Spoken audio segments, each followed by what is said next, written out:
बच्चों आज हम अपना इकोनॉमिक्स का chapter number 2 people as a resource का लास्ट पार्ट कवर करने वाले हैं। इससे पहले हमने फर्स्ट सेकंड तो कंप्लीट कर लिया, जिसका लिंक आपको डिस्क्रिप्शन में मिल जाएगा।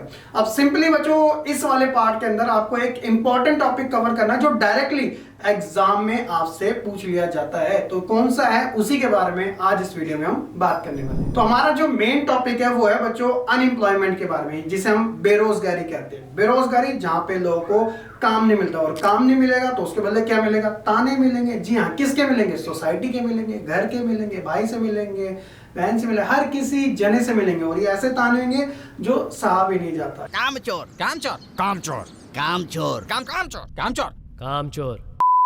अनएम्प्लॉयमेंट एक्सप्लेनेशन में अगर हम बात करें, unemployment is a phenomenon that occur when a person want to do work but unable to find work। एक इंसान चाहता है कि वो काम करना चाहता है बट उसे काम नहीं मिल रहा है। अनएम्प्लॉयमेंट इज अ लायबिलिटी, ये देनदारी होती है किसी भी देश के ऊपर to the nation. It leads to wastage of manpower resources, और एक तरीके से ये जो मैन पावर रिसोर्सेज है उसको वेस्ट करने का काम करती है। मान लो कि आपने एक डिग्री हासिल की है एमबीए की, और आप अच्छा खासा बिजनेस कर सकते हो, लेकिन आप कर नहीं पा रहे हो क्योंकि आपके पास कैपिटल नहीं, और कैपिटल के लिए आपके पास अर्निंग का कोई सोर्स नहीं है। तो जो आपके पास स्किल है आप उसका यूज अच्छे से नहीं कर पा रहे हो, जस्ट बिकॉज कि आपके पास ना ही कोई जॉब है ना ही कोई बिजनेस है। बिजनेस तब किया जा सकता है जब आपके पास अर्निंग हो वगैरह वगैरह। तो ये वेस्टेज ही माने जाता है किसी भी कंट्री के लिए, और इसके लिए जो गवर्नमेंट है उसको सोचने की ज्यादा जरूरत है, क्योंकि उन्हीं को इनिशिएटिव लेना प्राइमरी सोर्स माना जाता है। ठीक है, टाइप्स ऑफ अनएम्प्लॉयमेंट। जी हाँ, अनएम्प्लॉयमेंट भी ना बड़े अलग अलग प्रकार की होती है। समटाइम ये ना पता नहीं लग पाती है कौन से टाइप के अनएम्प्लॉयमेंट है। तो ये 3 टाइप की हम मेजरली बात करेंगे जो आपके इस लेसन में दिया गया है। पहले हम बात करेंगे सीजनल अनएम्प्लॉयमेंट के बारे में, दूसरी हम बात करेंगे डिसगाइड अनएम्प्लॉयमेंट के बारे में, और तीसरा हम बात करेंगे अर्बन अनएम्प्लॉयमेंट के बारे में। तो सबसे पहले अगर बात की जाए सीजनल अनएम्प्लॉयमेंट, तो नाम से पता चल रहा है सीजनल, यानी कि ये वो अनएम्प्लॉयमेंट है जो कि सीजनल बेसिस पर आती है। यानी कि साल में 12 महीने में से आपके पास 4 से 6 महीने के आसपास काम अच्छा खासा होता है, यानी कि आप एम्प्लॉयड रहते हो, लेकिन उसके बाद आपके पास कोई दूसरा काम नहीं होता। ऐसा ज्यादातर लोग के जो सेल्फ बिजनेस होते हैं ना, उसमें हमें ये चीजें देखने को मिलती है। मैं अभी आपको एग्जांपल भी दूंगा। In case of season unemployment people are not able to find jobs during some month of the year, क्योंकि उनका जो काम था वो सीजन में चले गया, अब दूसरे सीजन में उनके पास कोई दूसरा काम नहीं है। जनरली हम इसमें बात करते हैं एग्रीकल्चर सेक्टर में दिस काइंड ऑफ प्रॉब्लम ज्यादातर देखने को मिलती है। In agriculture sector some seasonal food grains are produce, so the farmers are employed only in the particular season. क्योंकि देखो जो क्रॉप्स है वो तो आप सीजन के बेसिस पे है ना, चाहे रबी का सीजन हो, जैद का सीजन हो, खरीफ का सीजन हो, जो सीजन होगा उसमें जो सुटेबल क्रॉप्स होगी वही एक तरीके से सोन की जाएगी, फिर उसको हार्वेस्ट किया जाएगा ना। तो क्या होता है कि लोग एक टाइम पे पर्टिकुलर सीजन में तो अच्छा खासा काम कर लेते हैं और अर्निंग भी कर लेते हैं, लेकिन अदर सीजन में या कोई दूसरे टाइम में उन्हें खाली बैठना पड़ता है या कोई दूसरा काम वो ढूंढ लेते हैं। तो ये चीजें हमें देखने को मिलती है सीजनल में। इसका बेस्ट एग्जांपल मैं आसान से आसान और दे देता हूँ। मान लीजिएगा कि कोई एक एसी मैकेनिक है, यानी एयर कंडीशनर वाला। अब आता हो एसी का जो ज्यादा यूज होता है वो एक तरीके से समर सीजन में ज्यादा होता है, तो लोगों के पास काम भी ज्यादा आता है एसी की सर्विसेज करवाना, है ना। लेकिन जब विंटर सीजन आता है तो एसी की सर्विसेज क्या हो जाती है, बिल्कुल ना के बराबर होती है। तो ऐसे में उनके पास कोई दूसरा काम नहीं होता। आप इसमें वो जने भी जोड़ सकते हो जो सीजनल बेसिस पे वर्क करते हैं, जैसे होली के टाइम पे होली का स्टॉल लगा लेना, दिवाली के टाइम पे दिवाली का लगा लेना, ईद के टाइम पे ईद का लगा लेना।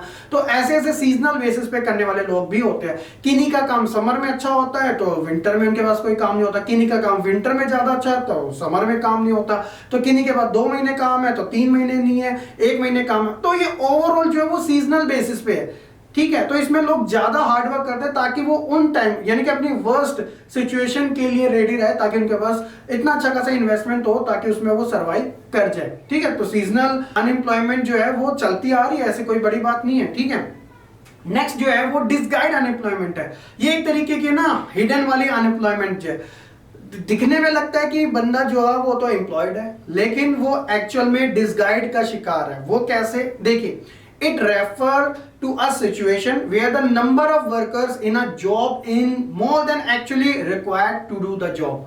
यानी कि इसमें होता क्या है कि एक तरीके से वो सिचुएशन जिसमें जो वर्कर है वो एक तरीके से एक्स्ट्रा है।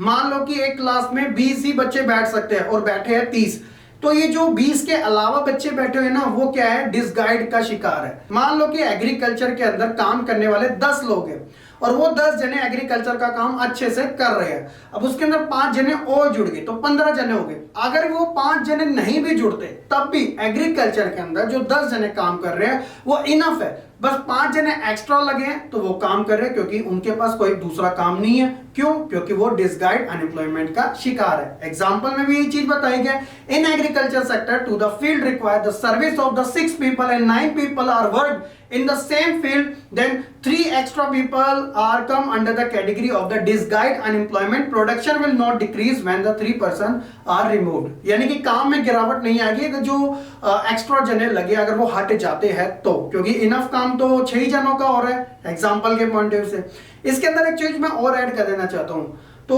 वो ये है कि ये सिर्फ एग्रीकल्चर सेक्टर में नहीं बल्कि बहुत सारे सेक्टर में हमें देखने को मिल जाती है। तो इसलिए डिसगाइड जो होती है वो हिडन टाइप की होती है, पता नहीं चलता कि लोग बोलते हैं कि मैं तो यार एम्प्लॉयड हूं, बट वो एक्चुअल में अनएम्प्लॉयमेंट का ही शिकार होते हैं। इसके अलावा एक सबसे बड़ी अनएम्प्लॉयमेंट है और ये बड़ी दुखदायक होती है। जी हाँ, और ये हो सकता है आपके साथ भी हो, तो इसलिए टाइम रहते हुए अपने आप को अवेयर कर लीजिएगा। जैसे मैं बात कर रहा हूं अर्बन एरियाज अनएम्प्लॉयमेंट की। ये अब अर्बन एरिया अनएम्प्लॉयमेंट क्या होती है समझिएगा इस चीज को। It acquire when the educated person do not get employment according to its education level or has to work below it। कहने का मतलब कि ये वो होती है अनएम्प्लॉयमेंट जिसमें जो एजुकेटेड पर्सन है उसको एम्प्लॉयमेंट यानी कि उसको रोजगार नहीं मिल पाता। किस वजह से? उसकी एजुकेशन के लेवल की वजह से। ठीक है, तो जो उसने जिस चीज में इतना पैसा लगाया, जिस चीज की उसने पढ़ाई करी है, उस लेवल के अकॉर्डिंग उसको वो काम नहीं मिल रहा, तो ऐसे में वो किसका शिकार है? अर्बन एरियाज अनएम्प्लॉयमेंट का। काम उसे मिल सकता है लेकिन वो काम नहीं करना चाहता, और भला वो काम वो क्यों करे? हालांकि कहा जाता है कि कोई काम बड़ा या छोटा नहीं होता, ये बात ठीक है, लेकिन अगर किसी ने या किसी के पेरेंट्स ने किसी चीज के ऊपर बहुत ज्यादा इन्वेस्टमेंट किया है, आप कोई एमबीबीएस की डिग्री कर रहे हो, एमबीए की डिग्री कर रहे हो, बहुत सारी ऐसी चीजें हैं, तो आप वही चीज को पकड़ना चाहोगे या उसी लेवल की जॉब को, उसी लेवल के बिजनेस को कवर करना चाहोगे जिसमें आपने इन्वेस्टमेंट अच्छी खासी करी है, अपना इन्वेस्टमेंट के साथ साथ अपना टाइम भी उसको दिया है। वो आपका एक गोल हो सकता है, आपका एक एम हो सकता है, आपका एक ड्रीम हो सकता है। तो इसलिए आप उस लेवल की जॉब नहीं करते, उस लेवल का काम नहीं करते कि रेडी लगा ली, सब्जी बेच ली या वगैरह छोटा मोटा बिजनेस कर लिया। तो इसलिए ऐसे जने अनएम्प्लॉयमेंट का शिकार होते हैं, तो इनको हम अर्बन एरियाज के अंदर रखते हैं। फॉर एग्जाम्पल यहाँ पे बताया भी गया कि पीपल हैव हायर डिग्री और education qualification do not have work to do. Computer engineering degree holder is working as a data entry operator in a firm. तो देखो कंप्यूटर इंजीनियर डिग्री होल्डर काम कर रहा है किसमें? डेटा एंट्री ऑपरेटर में, जो कि 12वीं पास या 10वीं पास वाला बंदा भी कर लेता है। तो उस कंप्यूटर इंजीनियर का क्या काम हुआ जिसने इतनी हाई लेवल की डिग्री को हासिल किया? ठीक है, तो होप्स हो कि आप इन चीजों के बारे में समझ पा रहे हो। जैसे अगर आप भी अपने फ्यूचर में जो किसी चीज की अगर आप प्रिपरेशन करोगे तो आप वो काम नहीं करोगे जो कि आप 10वीं के बाद भी कर सकते थे, क्योंकि आपने 5 से 6 साल जिस चीज के लिए दिया आप उस चीज के लिए बने हो, ना कि उस चीज के लिए जो कि आप अपने उसी टाइम पे 1-2 साल बाद उन चीजों को ले सकते थे। तो सबकी अपनी अपनी कैटेगरी होती है और किसी को चीजें कोई अलाउ नहीं करती है, तो ये इस कैटेगरी के अंदर आ जाते हैं। होप्स हो कि बच्चों आपको तीनों ही अनएम्प्लॉयमेंट के बारे में काफी अच्छे से समझ आ चुका होगा। तो यही था बच्चों इस लेसन के अंदर और इस मेन पार्ट में, जिसमें हमने सीजनल, डिसगाइड और अर्बन एरियाज अनएम्प्लॉयमेंट के बारे में बात करी। और यही था बच्चों हमारे इस ओवरऑल लेसन का पूरा कंटेंट। इसके अलावा बच्चों अगर हम बात करें अनएम्प्लॉयमेंट के इंपैक्ट को लेकर कि इंपैक्ट क्या पड़ता है, वो भी आप समझ लीजिएगा। Unemployment leads to wastage of manpower resources. अगर बेरोजगारी होगी तो मैन पावर रिसोर्सेज को वेस्ट करने का काम करेगी, क्योंकि लोगों के पास कोई दूसरा काम होगा ही नहीं, वो काम करना चाहते हैं, उन्हें काम ही नहीं मिल रहा, तो जो उनकी स्किल है, जो उनके अंदर प्रोडक्टिविटी है, वो कैसे यूज कर पाएंगे।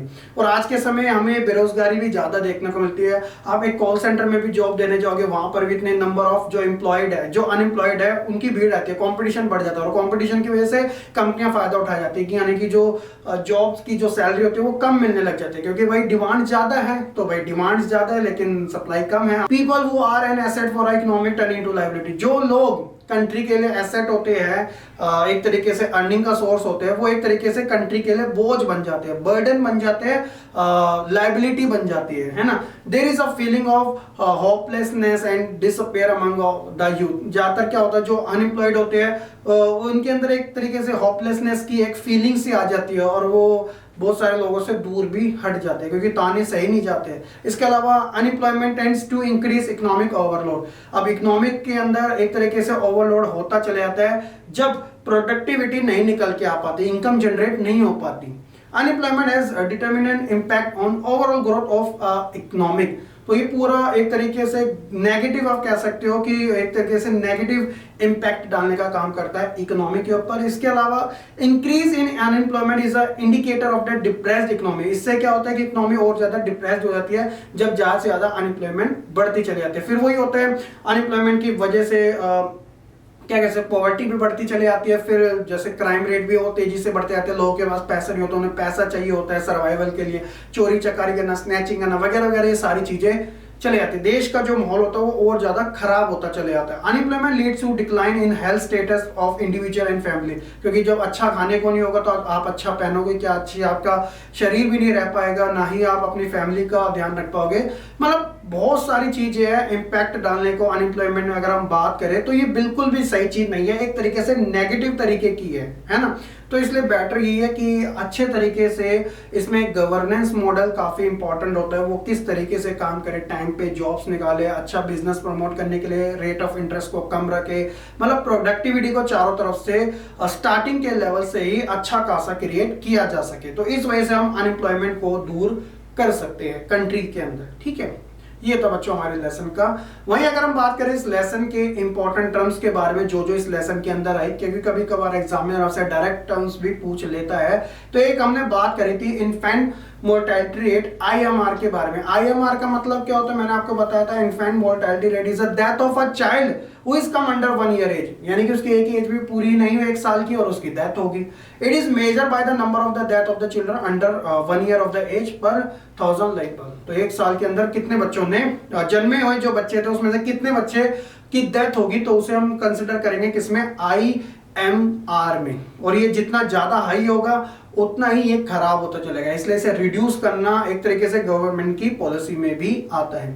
बर्थ रेट क्या होता है, it is a number of babies born therefore every 1000 people during a particular period of time. एक साल में कितने बच्चों ने जन्म लिया तो उसे जन्म दर यानी कि बर्थ रेट में कंसीडर किया जाएगा। डेथ रेट बिल्कुल इसके अपोजिट है, it is a number of people per 1000 who die, जो मरे हैं during a particular period of time. Gross national product, GNP किसे कहते हैं, gross national product is the estimation of the value of the final goods and services by resident of the country in a given time of period. इसके अलावा वहीं बात करें national income, देश की आय के बारे में, तो national income is the estimation of the value of final goods and services produce by a country in a given period time. Final goods का मतलब होता है कि जो भी चीज हम प्राइमरी सेक्टर, सेकेंडरी और टर्शियरी सेक्टर से जो भी चीज बनकर आती है और जो उसका फाइनल प्राइस बनकर है तो उसे हम फाइनल गुड्स में कंसिडर करते हैं। इसके अलावा human capital, human capital is a stock of skill and productive knowledge employed in human beings, क्योंकि इन्वेस्टेबल है। और एक और है इसी के अंदर ह्यूमन कैपिटल फॉर्मेशन कैसे होती है। Human capital formation include the process of training के बेसिस पे, मेडिकल केयर के बेसिस पे, एजुकेशन एंड हेल्थ जो है वो मेन सोर्स माने जाते हैं ह्यूमन कैपिटल एक तरीके से फॉर्मेट करने में। पीपल एज अ रिसोर्स कैसे हो सकता है, it is a way of referring of a country work force in terms of existing skill and abilities के बेसिस पर। और लास्ट है हमारे यही टॉपिक, इसके साथ ही हमारा बच्चों ये जो लेसन होता है वो कंप्लीट हो, सो कि आपको ये तीनों पार्ट में अच्छे तरीके से पीपल एज अ रिसोर्स का जो लेसन है वो समझ आ चुका होगा। वीडियो को लाइक कमेंट शेयर करने के साथ चैनल को सब्सक्राइब करना बिल्कुल ना भूलेगा। मिलेंगे बच्चों हम अपनी नेक्स्ट पार्ट की वीडियो के साथ, तब तक के लिए आप सभी बच्चे खुश रहे, पढ़ते रहो और ऐसे ही आगे बढ़ते रहे। सभी के लिंक्स आपको डिस्क्रिप्शन में मिल जाएंगे, आप चेकआउट करना बिल्कुल ना भूलिएगा।